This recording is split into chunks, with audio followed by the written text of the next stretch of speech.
اعوذ باللہ من الشیطان الرجیم پناہ مانگتا ہوں میں اللہ کی شیطان مردود سے۔ بسم اللہ الرحمن الرحیم شروع اللہ کا نام لے کر جو بڑا مہربان نہایت رحم والا ہے۔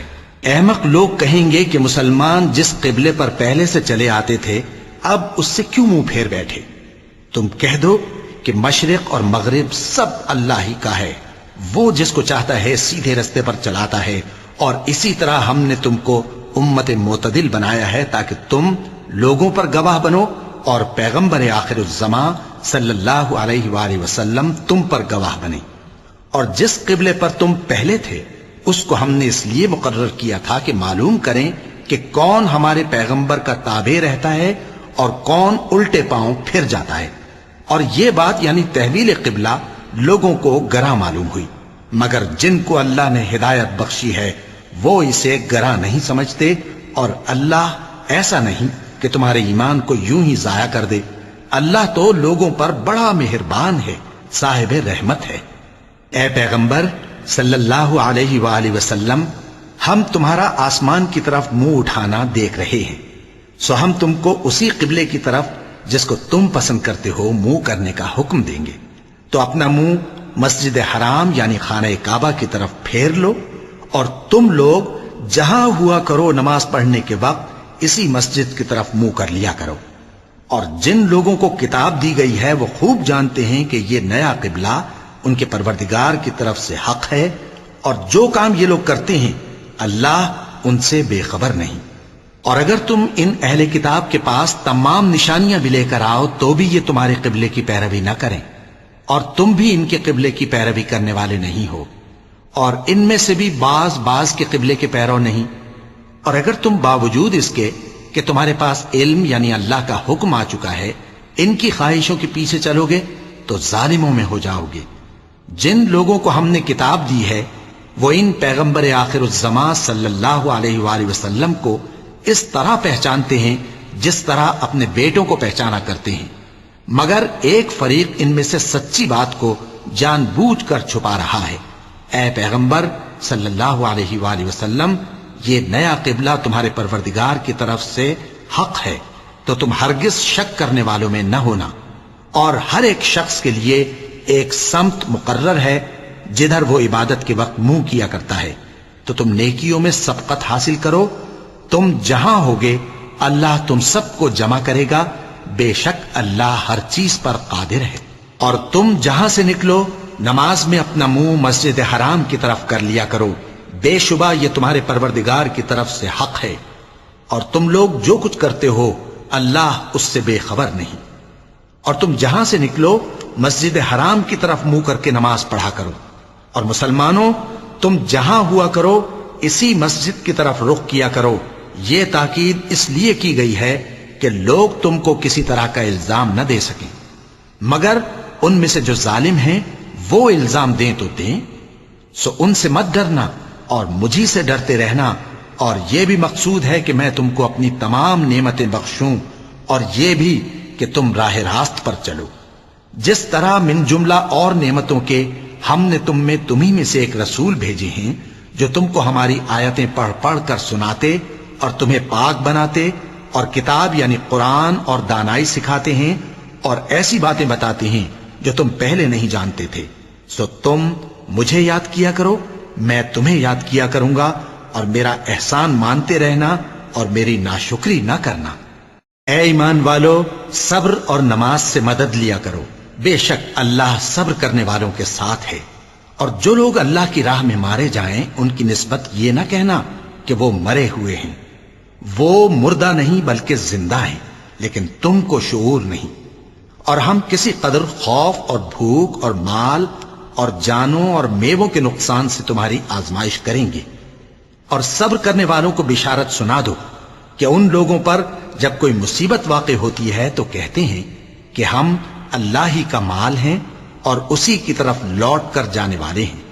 یہی لوگ ہیں جن پر ان کے پروردگار کی عنایتیں ہیں اور خصوصی رحمت بھی ہے، اور یہی سیدھے رستے پر ہیں۔ بے شک کوہ صفا اور مروہ اللہ کی نشانیوں میں سے ہیں، تو جو شخص خانہ کعبہ کا حج یا عمرہ کرے اس پر کچھ گناہ نہیں کہ دونوں کے درمیان چکر لگائے، بلکہ یہ ایک نیک کام ہے، اور جو کوئی نیک کام کرے تو اللہ قدردان ہے، دانا ہے۔ جو لوگ ہمارے حکموں اور ہدایتوں کو جو ہم نے نازل کی ہیں کسی غرض فاسد سے چھپاتے ہیں، باوجود کہ ہم نے ان کو لوگوں کے سمجھانے کے لیے اپنی کتاب میں کھول کھول کر بیان کر دیا ہے، ایسوں پر اللہ اور تمام لعنت کرنے والے لعنت کرتے ہیں۔ ہاں، جو توبہ کرتے ہیں اور اپنی حالت درست کر لیتے ہیں اور احکام الہی کو صاف صاف بیان کر دیتے ہیں تو میں ان کے قصور معاف کر دیتا ہوں، اور میں بڑا معاف کرنے والا، بڑا مہربان ہوں۔ جو لوگ کافر ہوئے اور کافر ہی مرے، ایسوں پر اللہ کی اور فرشتوں کی اور انسانوں کی سب کی لعنت، وہ ہمیشہ اسی لعنت میں گرفتار رہیں گے۔ ان سے نہ تو عذاب ہلکا ہی کیا جائے گا اور نہ انہیں کچھ مہلت ملے گی۔ اور لوگوں، تمہارا معبود ایک ہی معبود ہے، اس بڑے مہربان اور رحم والے کے سوا کوئی عبادت کے لائق نہیں۔ بے شک آسمانوں اور زمین کے پیدا کرنے میں اور رات اور دن کے ایک دوسرے کے پیچھے آنے جانے میں اور کشتیوں اور جہازوں میں جو سمندر میں لوگوں کے فائدے کے لیے رواں ہیں، اور میں جس کو اللہ آسمان سے برساتا اور اس سے زمین کو اس کے مردہ ہو جانے کے بعد زندہ یعنی خشک ہو جانے کے بعد سرسبز کر دیتا ہے، اور زمین پر ہر قسم کے جانور پھیلانے میں اور ہواؤں کے چلانے میں اور بادلوں میں جو آسمان اور زمین کے درمیان گھرے رہتے ہیں، عقل مندوں کے لیے اللہ کی قدرت کی نشانیاں ہیں۔ اور بعض لوگ ایسے ہیں جو غیر اللہ کو اللہ کا شریک بناتے اور ان سے اللہ کی سی محبت کرتے ہیں، لیکن جو ایمان والے ہیں وہ تو اللہ ہی کے سب سے زیادہ دوست دار ہیں۔ اور اے کاش ظالم لوگ جو بات عذاب کے وقت دیکھیں گے اب دیکھ لیتے کہ سب طرح کی طاقت اللہ ہی کو ہے، اور یہ کہ اللہ سخت عذاب کرنے والا ہے۔ اس دن کفر کے پیشوا اپنے پیروں سے بیزاری ظاہر کریں گے اور دونوں عذاب الہی دیکھ لیں گے اور ان کے آپس کے تعلقات منقطع ہو جائیں گے۔ یہ حال دیکھ کر پیروی کرنے والے حسرت سے کہیں گے کہ اے کاش ہمیں پھر دنیا میں جانا نصیب ہو، تاکہ جس طرح یہ ہم سے بیزار ہو رہے ہیں اسی طرح ہم بھی ان سے بیزار ہوں۔ اس طرح اللہ ان کے اعمال حسرت بنا کر دکھائے گا اور وہ دوزخ سے نکل نہیں سکیں گے۔ لوگوں، جو چیزیں زمین میں حلال طیب ہیں وہ کھاؤ، اور شیطان کے قدموں پر نہ چلو، وہ تمہارا کھلا دشمن ہے۔ وہ تو تم کو برائی اور بے حیائی ہی کے کام کرنے کو کہتا ہے، اور یہ بھی کہ اللہ کی نسبت ایسی باتیں کہو جن کا تمہیں کچھ بھی علم نہیں۔ اور جب ان لوگوں سے کہا جاتا ہے کہ جو کتاب اللہ نے نازل فرمائی ہے اس کی پیروی کرو، تو کہتے ہیں نہیں، بلکہ ہم تو اسی چیز کی پیروی کریں گے جس پر ہم نے اپنے باپ دادا کو پایا۔ بھلا اگرچہ ان کے باپ دادا نہ کچھ سمجھتے ہوں اور نہ سیدھے رستے پر ہوں، تب بھی وہ انہی کی تقلید کیے جائیں گے۔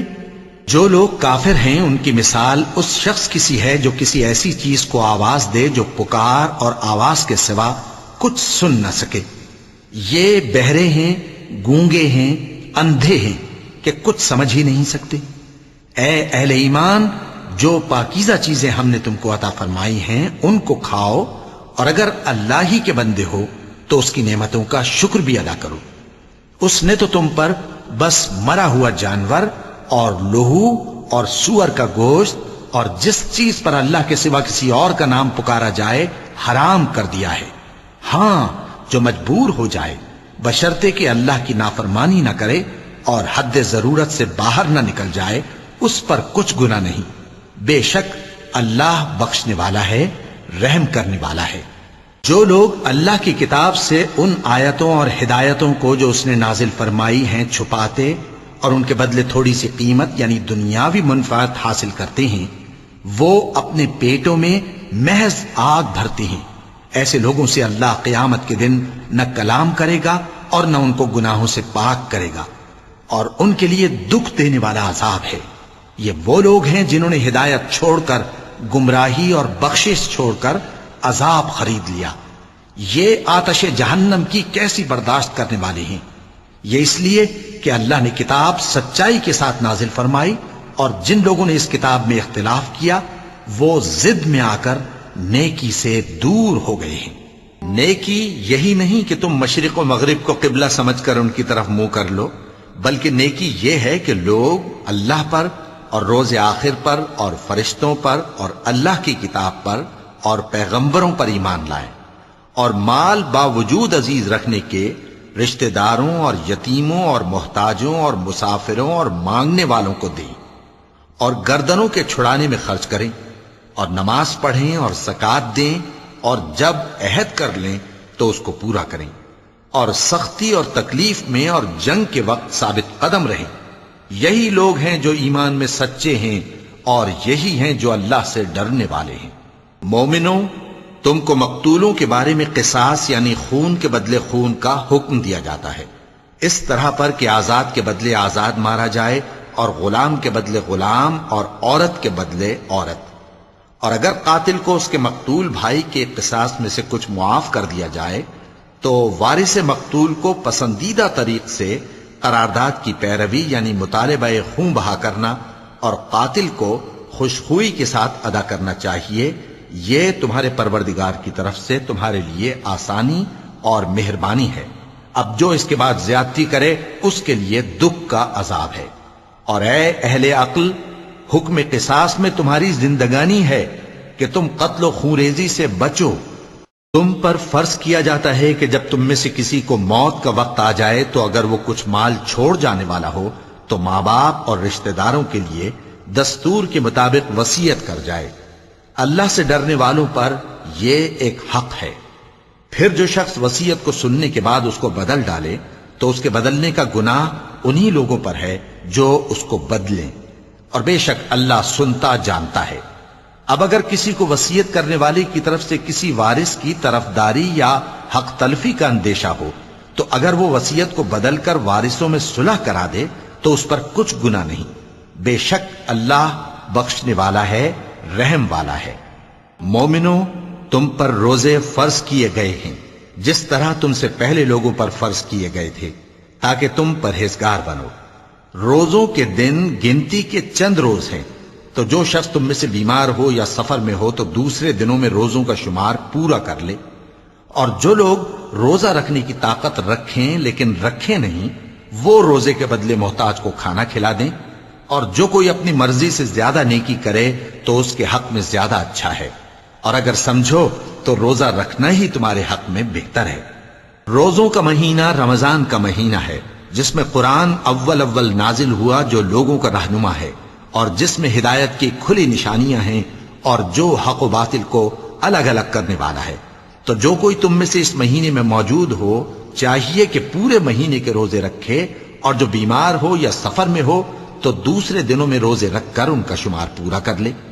اللہ تمہارے حق میں آسانی چاہتا ہے اور سختی نہیں چاہتا، اور یہ آسانی کا حکم اس لیے دیا گیا ہے کہ تم روزوں کا شمار پورا کر لو، اور اس احسان کے بدلے کہ اللہ نے تم کو ہدایت بخشی ہے تم اس کو بزرگی سے یاد کرو اور اس کا شکر کرو۔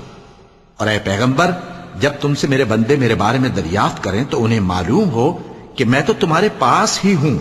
جب کوئی پکارنے والا مجھے پکارتا ہے تو میں اس کی دعا قبول کرتا ہوں، تو ان کو چاہیے کہ میرے حکموں کو مانیں اور مجھ پر ایمان رکھیں تاکہ نیک رستہ پائیں۔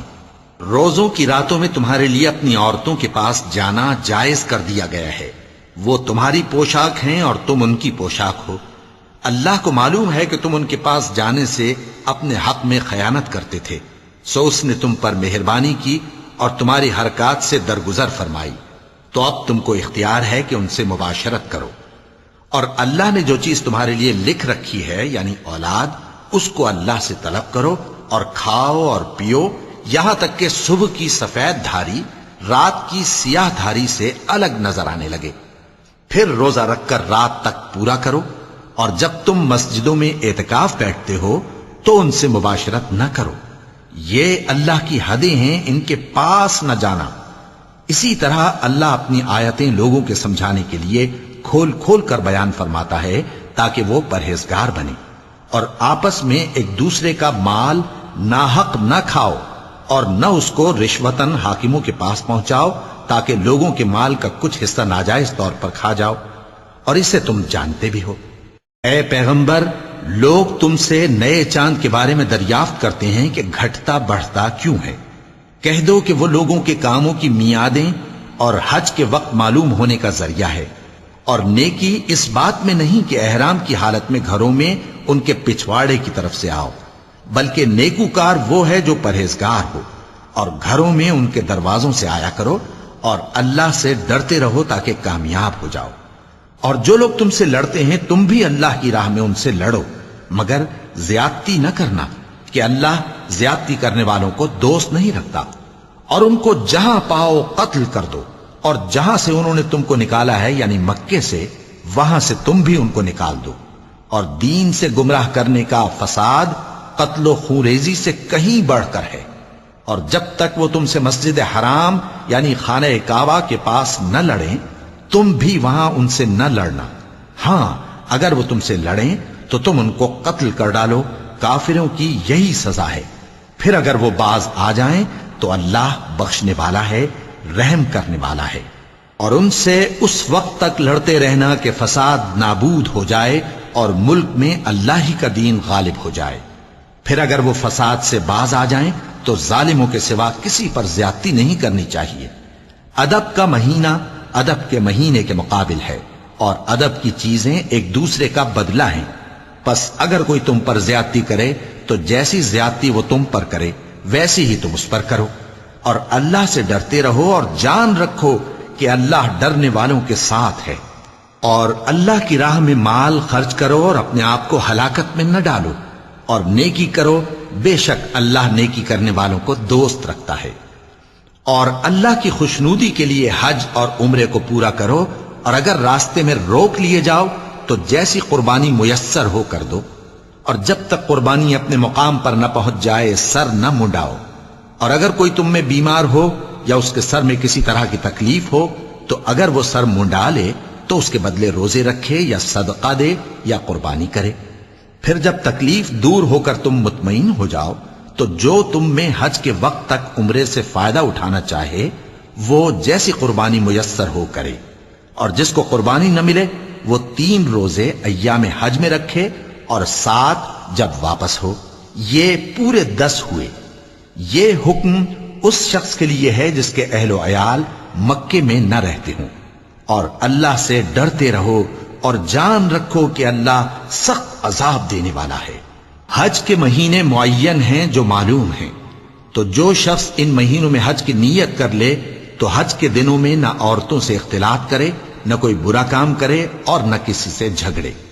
اور جو نیک کام تم کرو گے وہ اللہ کو معلوم ہو جائے گا۔ اور زاد راہ یعنی رستے کا خرچ ساتھ لے جاؤ، کیونکہ بہترین زاد راہ پرہیزگاری ہے۔ اور اے اہل عقل مجھی سے ڈرتے رہو، اس کا تمہیں کچھ گناہ نہیں کہ حج کے دنوں میں بذریعہ تجارت اپنے پروردگار سے روزی طلب کرو۔ اور جب عرفات سے واپس ہونے لگو تو مشعر حرام یعنی مزدلفہ میں اللہ کا ذکر کرو، اور اس طرح ذکر کرو جس طرح اس نے تم کو سکھایا، اور اس سے پیشتر تم لوگ ان طریقوں سے محض ناواقف تھے۔ پھر جہاں سے اور لوگ واپس ہوں وہیں سے تم بھی واپس ہو، اور اللہ سے بخشش مانگو، بے شک اللہ بخشنے والا ہے، رحمت کرنے والا ہے۔ پھر جب حج کے تمام ارکان پورے کر چکو تو مینا میں اللہ کو یاد کرو جس طرح اپنے باپ دادا کو یاد کیا کرتے تھے، بلکہ اس سے بھی زیادہ۔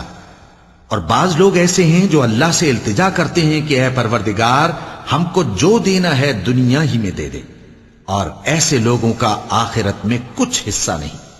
اور بعض ایسے ہیں کہ دعا کرتے ہیں کہ پروردگار ہم کو دنیا میں بھی نعمت عطا فرما اور آخرت میں بھی نعمت بخشیو اور دوزخ کے عذاب سے محفوظ رکھیو۔ یہی لوگ ہیں جن کے لیے ان کے کاموں کا حصہ یعنی اجر نیک تیار ہے، اور اللہ جلد حساب لینے والا ہے۔ اور قیام منا کے دنوں میں جو گنتی کے دن ہیں اللہ کو یاد کرو۔ اگر کوئی جلدی کرے اور 2 ہی دن میں چل دے تو اس پر بھی کچھ گناہ نہیں، اور جو بات تک ٹھہرا رہے اس پر بھی کچھ گناہ نہیں۔ یہ باتیں اس شخص کے لیے ہیں جو اللہ سے ڈرے، اور تم لوگ اللہ سے ڈرتے رہو اور جان رکھو کہ تم سب اس کے پاس جمع کیے جاؤ گے۔ اور کوئی شخص تو ایسا ہے جس کی گفتگو دنیا کی زندگی میں تم کو دلکش معلوم ہوتی ہے اور وہ اپنے معافی ضمیر پر یعنی اس بات پر جو اس کے دل میں ہے اللہ کو گواہ بناتا ہے، حالانکہ وہ سخت جھگڑالو ہے۔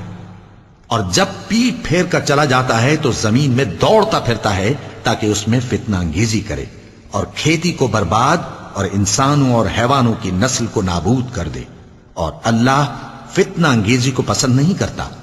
اور جب اس سے کہا جاتا ہے کہ اللہ سے خوف کر تو غرور اس کو گناہ میں پھنسا دیتا ہے، سو اس کو جہنم کافی ہے اور وہ بہت برا ٹھکانہ ہے۔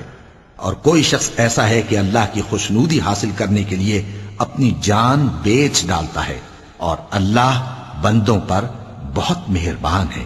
مومنو، اسلام میں پورے داخل ہو جاؤ اور شیطان کے پیچھے نہ چلو، وہ تو تمہارا کھلا دشمن ہے۔ پھر اگر تم احکام روشن پہنچ جانے کے بعد لڑکھڑا جاؤ تو جان رکھو کہ اللہ غالب ہے، حکمت والا ہے۔ کیا یہ لوگ اسی بات کے منتظر ہیں کہ ان پر اللہ کا عذاب بادل کے سائبانوں میں نازل ہو اور فرشتے بھی اتر آئیں اور کام تمام کر دیا جائے؟ اور سب کاموں کا رجوع اللہ ہی کی طرف ہے۔ اے پیغمبر، بنی اسرائیل سے پوچھو کہ ہم نے ان کو کتنی کھلی نشانیاں دیں، اور جو شخص اللہ کی نعمت کو اپنے پاس آنے کے بعد بدل دے تو اللہ سخت عذاب کرنے والا ہے۔ اور جو کافر ہیں ان کے لیے دنیا کی زندگی خوشنما کر دی گئی ہے اور وہ مومنوں سے تمسخر کرتی ہیں، لیکن جو پرہیزگار ہیں وہ قیامت کے دن ان سے اوپر ہوں گے۔ اور اللہ جس کو چاہتا ہے بے حساب رزق دیتا ہے۔ پہلے تو سب لوگوں کا ایک ہی مذہب تھا، لیکن وہ آپس میں اختلاف کرنے لگے تو اللہ نے ان کی طرف بشارت دینے والے اور ڈر سنانے والے پیغمبر بھیجے اور ان پر سچائی کے ساتھ کتابیں نازل کیں تاکہ جن امور میں لوگ اختلاف کرتے تھے ان کا ان میں فیصلہ کر دے۔ اور اس میں اختلاف بھی انہی لوگوں نے کیا جن کو کتاب دی گئی تھی، باوجود کہ ان کے پاس کھلے ہوئے احکام آ چکے تھے، اور یہ اختلاف انہوں نے صرف آپس کی ضد سے کیا۔ تو جس امر حق میں وہ اختلاف کرتے تھے اللہ نے اپنی مہربانی سے مومنوں کو اس کی راہ دکھا دی، اور اللہ جس کو چاہتا ہے سیدھا رستہ دکھا دیتا ہے۔ کیا تم یہ خیال کرتے ہو کہ یوں ہی بہشت میں داخل ہو جاؤ گے، اور ابھی تم کو پہلے لوگوں کی سی مشکلیں تو پیش آئی ہی نہیں؟ ان کو بڑی بڑی سختیاں اور تکلیفیں پہنچیں اور وہ صعوبتوں میں ہلا ہلا دیے گئے، یہاں تک کہ پیغمبر اور مومن لوگ جو ان کے ساتھ تھے سب پکار اٹھے کہ کب اللہ کی مدد آئے گی۔ دیکھو اللہ کی مدد ان قریب آیا چاہتی ہے۔ اے نبی، لوگ تم سے پوچھتے ہیں کہ اللہ کی راہ میں کس طرح کا مال خرچ کریں۔ کہہ دو کہ جو چاہو خرچ کرو، لیکن جو مال خرچ کرنا چاہو وہ درجہ بدرجہ اہل استحقاق یعنی ماں باپ کو اور قریب کے رشتہ داروں کو اور یتیموں کو اور محتاجوں کو اور مسافروں کو سب کو دو، اور جو بھلائی تم کرو گے اللہ اس کو جانتا ہے۔ مسلمانوں، تم پر اللہ کے رستے میں لڑنا فرض کر دیا گیا ہے، اور وہ تمہیں ناگوار تو ہوگا، مگر عجب نہیں کہ ایک چیز تم کو بری لگے اور وہ تمہارے حق میں بھلی ہو، اور عجب نہیں کہ ایک چیز تم کو بھلی لگے اور وہ تمہارے لیے مضر ہو، اور ان باتوں کو اللہ ہی بہتر جانتا ہے اور تم نہیں جانتے۔ اے پیغمبر، لوگ تم سے عزت والے مہینوں میں لڑائی کرنے کے بارے میں دریافت کرتے ہیں، کہہ دو کہ ان میں لڑنا بڑا گناہ ہے، اور اللہ کی راہ سے روکنا اور اس سے کفر کرنا اور مسجد حرام یعنی خانہ کعبہ میں جانے سے بند کرنا اور اہل مسجد کو اس میں سے نکال دینا جو یہ کفار کرتے ہیں، اللہ کے نزدیک اس سے بھی زیادہ گناہ ہے، اور فتنہ انگیزی خونریزی سے بھی بڑھ کر ہے۔ اور یہ لوگ ہمیشہ تم سے لڑتے رہیں گے، یہاں تک کہ اگر مقدور رکھیں تو تم کو تمہارے دین سے پھیر دیں، اور جو کوئی تم میں سے اپنے دین سے پھر کر کافر ہو جائے گا اور کافر ہی مرے گا تو ایسے لوگوں کے اعمال دنیا اور آخرت دونوں میں برباد ہو جائیں گے، اور یہی لوگ دوزخ میں جانے والے ہیں جس میں ہمیشہ رہیں گے۔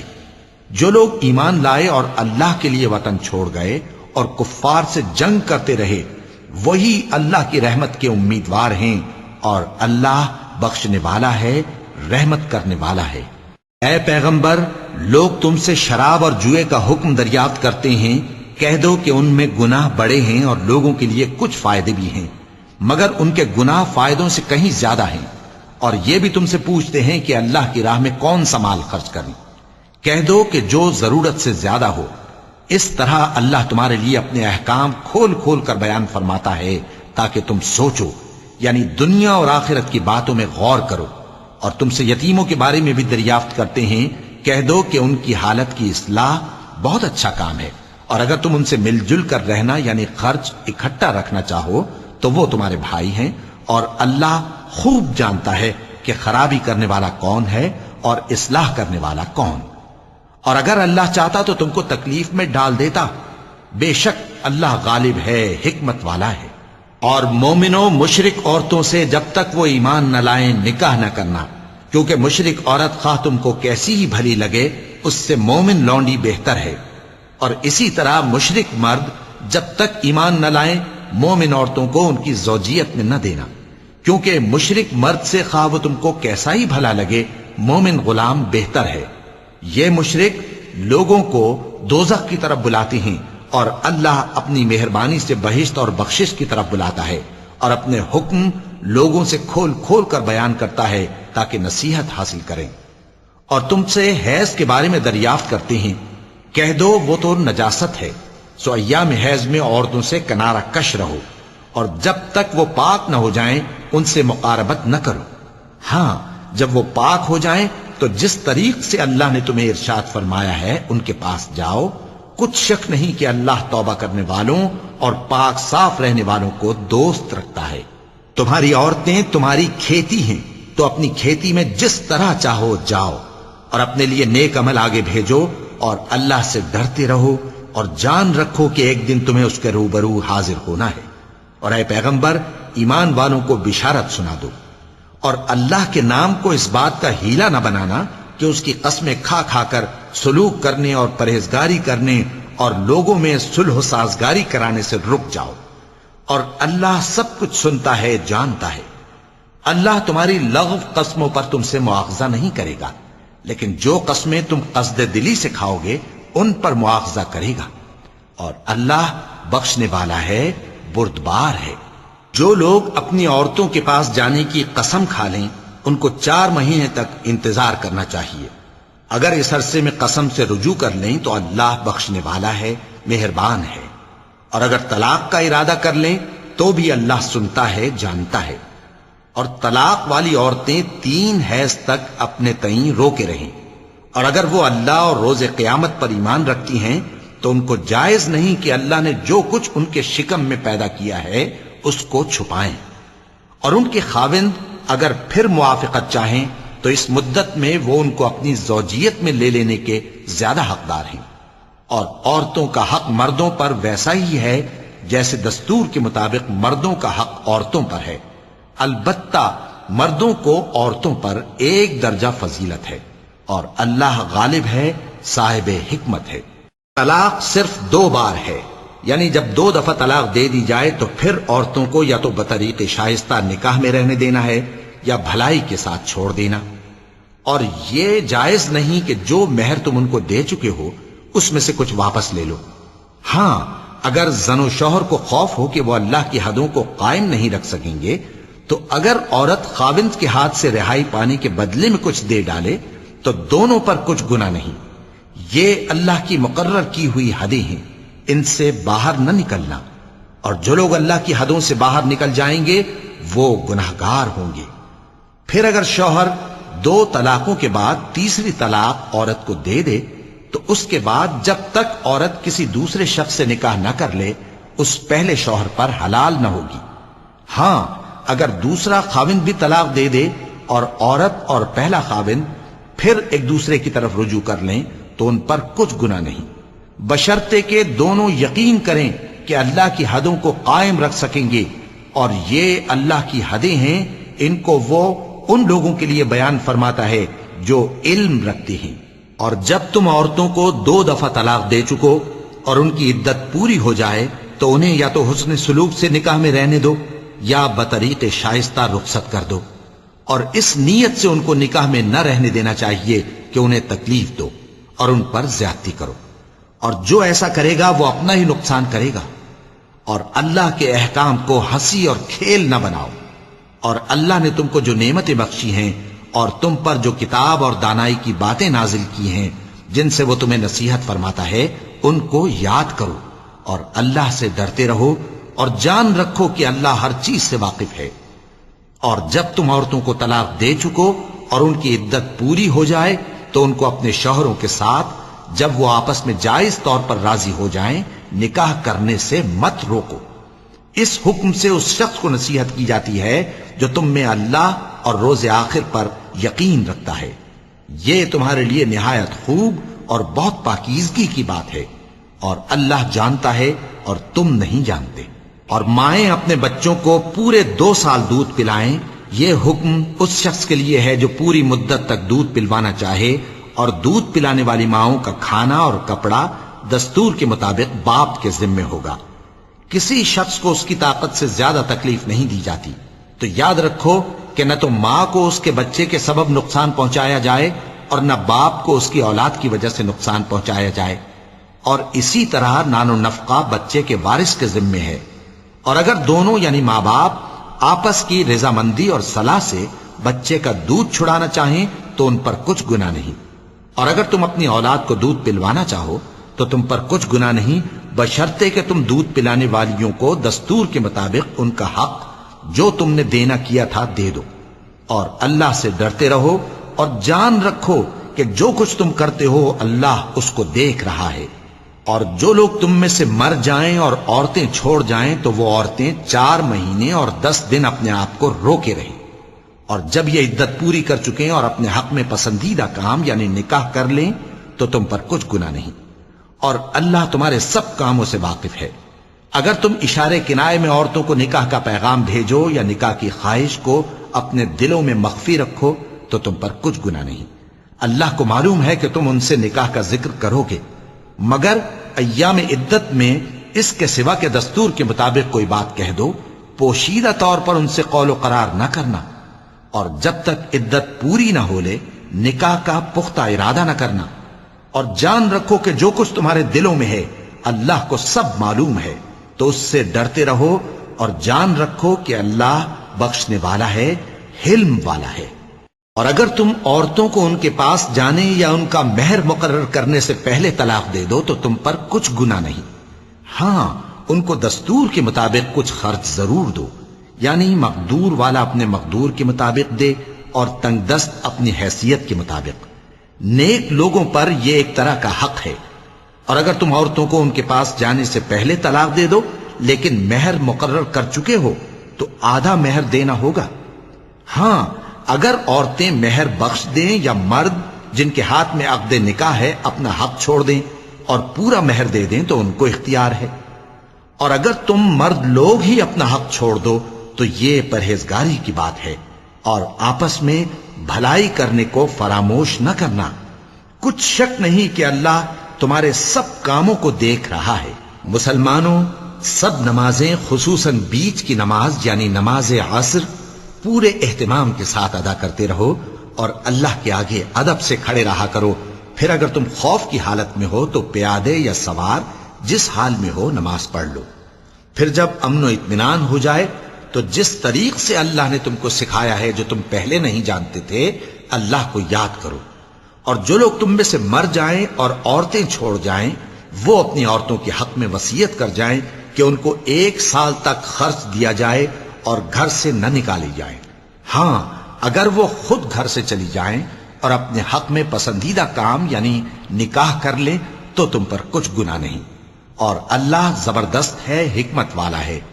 اور مطلقہ عورتوں کو بھی دستور کے مطابق نان و نفقہ دینا چاہیے، پرہیزگاروں پر یہ بھی حق ہے۔ اسی طرح اللہ اپنے احکام تمہارے لیے بیان فرماتا ہے تاکہ تم سمجھو۔ بھلا تم نے ان لوگوں کو نہیں دیکھا جو شمار میں ہزاروں ہی تھے اور موت کے ڈر سے اپنے گھروں سے نکل بھاگے تھے، تو اللہ نے ان کو حکم دیا کہ مر جاؤ، پھر ان کو زندہ بھی کر دیا۔ کچھ شک نہیں کہ اللہ لوگوں پر مہربانی رکھتا ہے، لیکن اکثر لوگ شکر نہیں کرتے۔ اور مسلمانوں، اللہ کی راہ میں جہاد کرو اور جان رکھو کہ اللہ سب کچھ سنتا ہے، سب کچھ جانتا ہے۔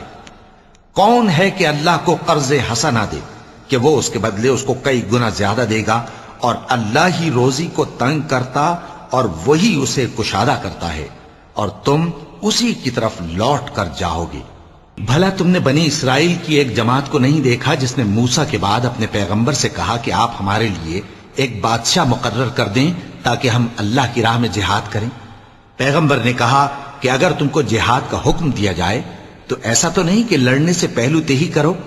وہ کہنے لگے کہ ہم اللہ کی راہ میں کیوں نہ لڑیں گے جبکہ ہم وطن سے خارج اور بال بچوں سے جدا کر دیے گئے۔ پھر جب ان کو جہاد کا حکم دیا گیا تو چند اشخاص کے سوا سب پھر گئے، اور اللہ ظالموں سے خوب واقف ہے۔ اور پیغمبر نے ان سے یہ بھی کہا کہ اللہ نے تم پر طالوت کو بادشاہ مقرر فرمایا ہے۔ وہ بولے کہ اسے ہم پر بادشاہی کا حق کیوں کر ہو سکتا ہے؟ اس سے بڑھ کر بادشاہی کے مستحق تو ہم ہیں، اور اس کے پاس تو بہت سی دولت بھی نہیں۔ پیغمبر نے کہا کہ اللہ نے اس کو تم پر فضیلت دی ہے اور بادشاہی کے لیے منتخب فرمایا ہے۔ اس نے اسے علم بھی بہت سا بخشا ہے اور تن و توش بھی بڑا عطا کیا ہے، اور اللہ کو اختیار ہے جسے چاہے بادشاہی بخشے، وہ بڑا کشائش والا ہے، دانا ہے۔ وَلَقَ اللَّهُ